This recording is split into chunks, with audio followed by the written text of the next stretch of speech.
Hi everyone, welcome to Jesus, a Gospel of Love.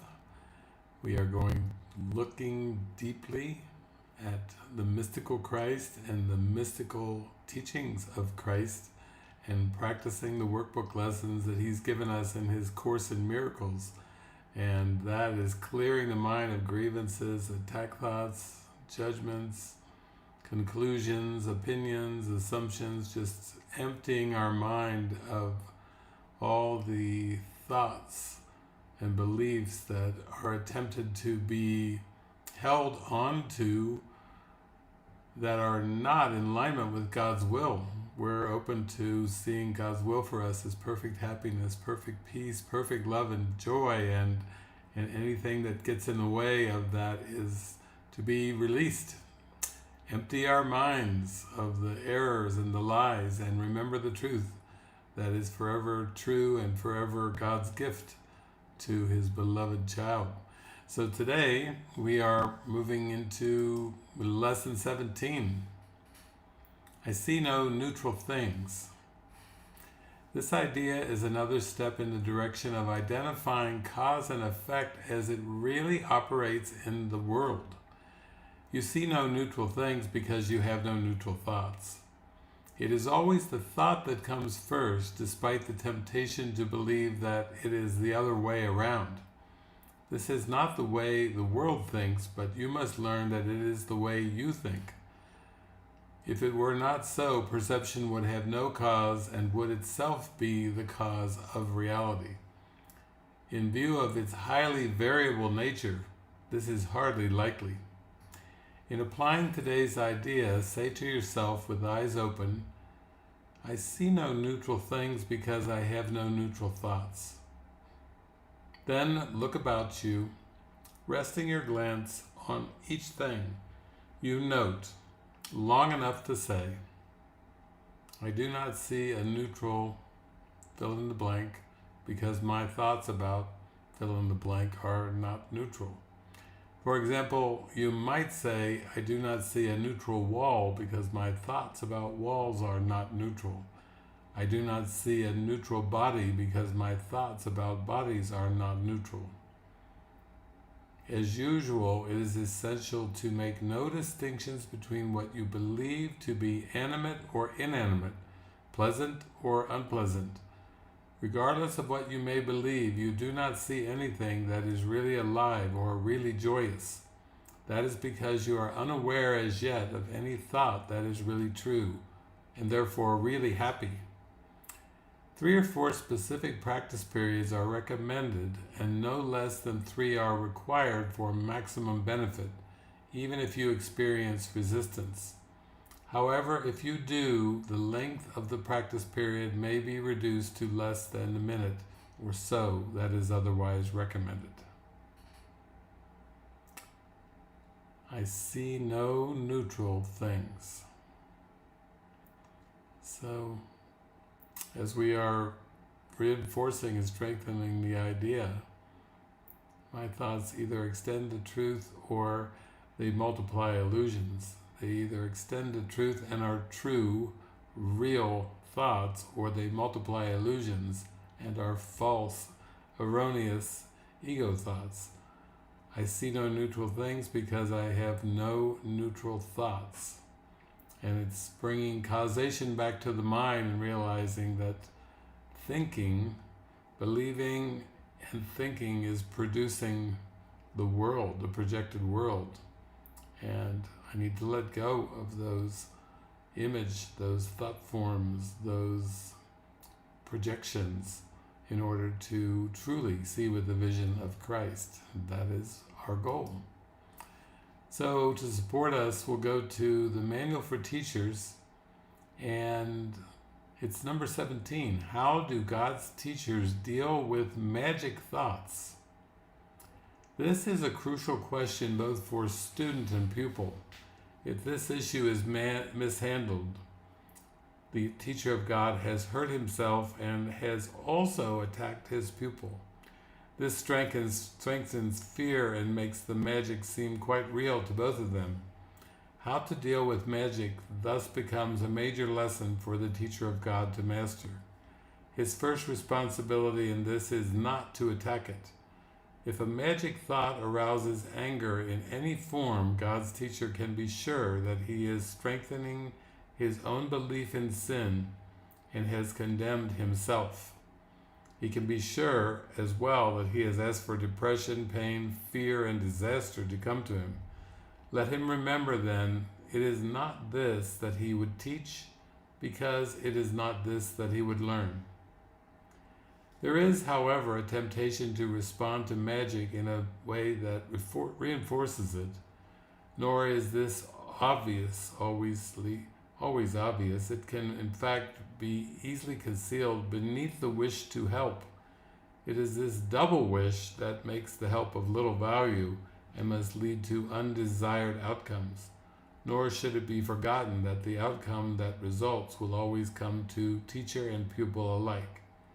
How many times it has been emphasized that you give but to yourself, and where could this be better shown than in the kinds of help the teacher of God gives to those who need his aid? Here is his gift most clearly given him, for he will give only what he has chosen for himself, and in this gift is his judgment upon the Holy Son of God. It is easiest to let error be corrected where it is most apparent, and errors can be recognized by their results. A lesson truly taught can lead to nothing but release for teacher and pupil who have shared in one intent. Attack can enter only if perception of separate goals has entered, and this must indeed have been the case if the result is anything but joy. The single aim of the teacher turns the divided goal of the pupil into one direction, with the call for help becoming his one appeal. This then is easily responded to with just one answer, and this answer will enter the teacher's mind unfailingly. From there it shines into his pupil's mind, making it one with his. Perhaps it will be helpful to remember that no one can be angry at a fact. It is always an interpretation that gives rise to negative emotions, regardless of their seeming justification by what appears as facts. Regardless, too, of the intensity of the anger that is aroused, it may be merely slight irritation, perhaps too mild to be even clearly recognized, or it might also take the form of intense rage, accompanied by thoughts of violence or fantasies or apparently acted out. It does not matter. All of these reactions are the same. They obscure the truth, and this can never be a matter of degree. Either truth is apparent or it is not. It cannot be partially recognized. Who is unaware of truth must look upon illusions. Anger in response to perceived magic thoughts is a basic cause of fear. Consider what this reaction means, and its centrality in the world's thought system becomes apparent. A magic thought, by its mere presence, acknowledges a separation from God. It states in the clearest form possible that the mind which believes it has a separate will can oppose the will of God, also believes it can succeed. That this can hardly be a fact is obvious, yet that it can be believed as fact is equally obvious, and herein lies the birthplace of guilt.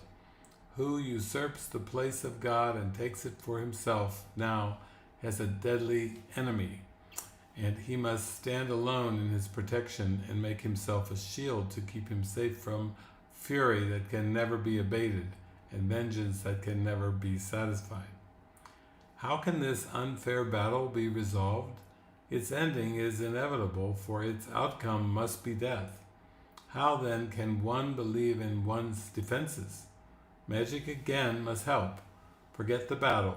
Accept it as a fact, and then forget it. Do not remember the impossible odds against you. Do not remember the immensity of the enemy, and do not think about your frailty in comparison. Accept your separation, but do not remember how it came about. Believe that you have won it, but do not retain the slightest memory of who your great opponent really is. projecting your forgetting onto him, it seems to you he has forgotten too. But what will now be your reaction to all magic thoughts? They can but reawaken the sleeping guilt which you have hidden, but have not let go. Each one says clearly to your frightened mind, you have usurped the place of God. Think not he has forgotten. Here we have the fear of God most starkly represented, for in that thought has guilt already raised madness to the throne of God himself.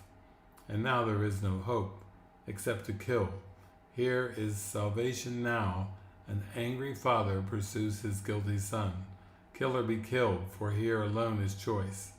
Beyond this there is none, for what was done cannot be done without. The stain of blood can never be removed, and anyone who bears this stain on him must meet with death. Into this hopeless situation God sends his teachers. They bring the light of hope from God himself. There is a way in which escape is possible. It can be learned and taught, but it requires patience and abundant willingness. Given that, the lesson's manifest simplicity stands out like an intense white light against a black horizon, for such it is. If anger comes from an interpretation and not a fact, it is never justified. Once this is even dimly grasped, the way is open. Now it is possible to take the next step. The interpretation can be changed at last.